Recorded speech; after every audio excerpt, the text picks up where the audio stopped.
दोस्तों, उत्तर प्रदेश के जो भावी शिक्षा मंत्री हैं माननीय संदीप सिंह जी, या भारत के सबसे बुद्धिमान शिक्षा मंत्री जी की बात कर सकते हैं, तो उनका कुछ बयान है शिक्षा को लेकर के। उस पर हम बात करेंगे क्या कुछ उन्होंने कहा है। साथ में उन्होंने सपा सरकार को टारगेट करते हुए कहा है कि सपा सरकार में 3.45 करोड़ बच्चे शिक्षा से वंचित थे, यानी उनका पठन पाठन बंद था, वो किसी तरह से स्कूल ज्वाइन नहीं कर पा रहे थे। तो उसको लेकर के क्या उन्होंने कुछ कहा है, उस पर बात करेंगे। और एलटी ग्रेड को लेकर के अपडेट है कि एलटी ग्रेड में 11 लाख अभ्यर्थी अभी तक आवेदन कर चुके हैं।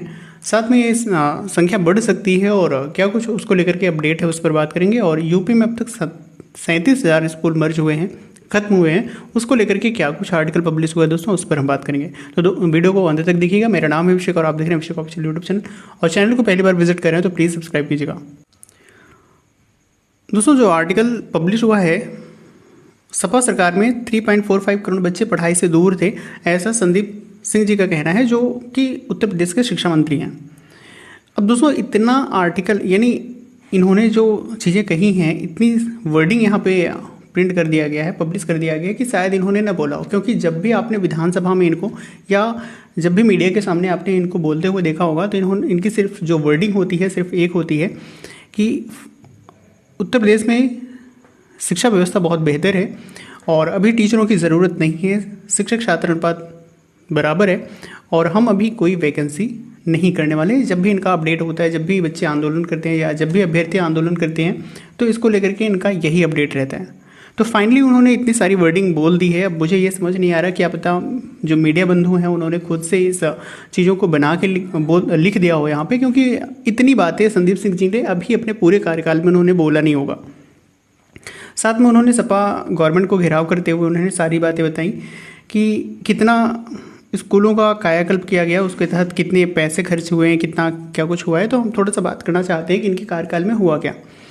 तो दोस्तों, पहले अगर बात करें तो पहला जो इनकी उपलब्धि है, उत्तर प्रदेश सरकार की उपलब्धि है, शिक्षा विभाग की उपलब्धि है कि इस उत्तर प्रदेश में ड्रॉप आउट की संख्या बढ़ी है, यानी बच्चों का जो नामांकन है वो घटा है, उसका दर घटा है। दूसरे अपडेट की अगर बात करें, दूसरा बहुत बड़ा इनका जो अचीवमेंट है वो है कि वैकेंसी 7 सालों से अभी तक इन्होंने कोई क्लियर किया नहीं है।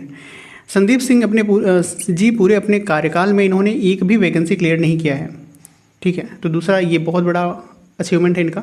और तीसरे बड़े अचीवमेंट की बात करें तो 37,000 स्कूल बंद हुए हैं इनके कार्यकाल में, यानी इनकी शिक्षा विभाग को ग्रहण करते ही, यानी शिक्षा मंत्रालय इनका ग्रहण करते ही, ये इनका कुछ अचीवमेंट है दोस्तों। तो ऐसे पर्सन से हम क्या ही उम्मीद कर सकते हैं। ये अभी भी जो पुरानी गवर्नमेंट या जो पहले की गवर्नमेंट है उनका क्या अचीवमेंट है उसको ये बताने में बिजी हैं। तो शायद ये अपनी अचीवमेंट अभी समझ नहीं पा रहे हैं कि हमने क्या कुछ अचीव किया। शायद इनको एक बार प्रेस कॉन्फ्रेंस या मीडिया के सामने बोलना चाहिए कि हमारा अचीवमेंट क्या है और इनको इन बातों को बताना चाहिए। हालांकि इन पर बहुत ज़्यादा डिटेल में बातें नहीं करेंगे क्योंकि कुछ भी इन्फॉर्मेटिव चीज़ें इन्होंने नहीं बताई है। नेक्स्ट दोस्तों, अगर बात करें तो एलटी ग्रेड को लेकर के अपडेट है। एलटी ग्रेड अभ्यर्थियों की बात करें तो 11 लाख के आसपास आवेदन आए हैं और ये आवेदन संख्या बढ़ सकती है क्योंकि अभी डेट जो है वो 28 अगस्त तक आवेदन लिया जाएगा। तो अभी जो डेटा है उसके अकॉर्डिंग यहाँ पे बताया गया है। साथ में जिस तरीके से यहाँ पे चीज़ें एलटी ग्रेड को लेकर के बताई गई हैं कि सरकार पर काफ़ी दबाव पड़ेगा, अभ्यर्थियों की संख्या ज़्यादा है, सीबीएसई बोर्ड जो स्कूल्स हैं उनको भी सेंटर बनाना पड़ सकता है या एक से ज़्यादा यानी 2 से 3 दिन में एग्ज़ाम कंडक्ट कराना पड़ सकता है। सरकार के ऊपर काफ़ी प्रेशर होगा, इसको लेकर के इन्होंने बात किया हुआ है। साथ में दोस्तों, अगर बात करें आप 7 सालों बाद अब किसी भी वैकेंसी को देंगे तो अभ्यर्थियों की संख्या तो बढ़ेगी। साथ में कुछ ऐसे भी अभ्यर्थी होंगे जिनका यानी ओवर एज हो गए होंगे, वो किसी कारणवश यानी ओवर एज की वजह से वो नहीं भर सकते, फॉर्म के लिए ऑनलाइन आवेदन नहीं कर सकते हैं। तो आप सोच सकते हैं कि 11 लाख आवेदन आने से आप इतना मीडिया बंधुओं ने इतनी चीज़ें यहाँ पे अपडेट दी हैं, तो शायद ये संख्या 11 से लेकर के 11 लाख नहीं 11 करोड़ होना चाहिए, क्योंकि जिस तरह से शिक्षा व्यवस्था उत्तर प्रदेश में कायम है तो उसको लेकर के ये डेटा भी कम पड़ जाएगा। तो उसको लेकर के यहाँ पे अपडेट है। नेक्स्ट दोस्तों, अगर हम बात करें तो यहाँ पे एक आर्टिकल पब्लिश है, 37,000 स्कूल घटने से बढ़ेगा नौकरियों का संकट। तो नौकरियाँ तो दे ही नहीं रहे हैं, तो संकट बढ़ने की कोई गुंजाइश ही नहीं है इसको लेकर के। तो यहाँ पे दोस्तों, अगर कंपोजिट विद्यालयों की बात करें तो 26,000 स्कूल घटे हैं और साथ में प्राथमिक विद्यालयों की बात करें तो 11,000 स्कूल बंद हुए हैं। टोटल मिलाकर के 37,000 स्कूल अब तक उत्तर प्रदेश में खत्म हुए हैं, उसको लेकर के यहाँ पे चीज़ें बताई गई है।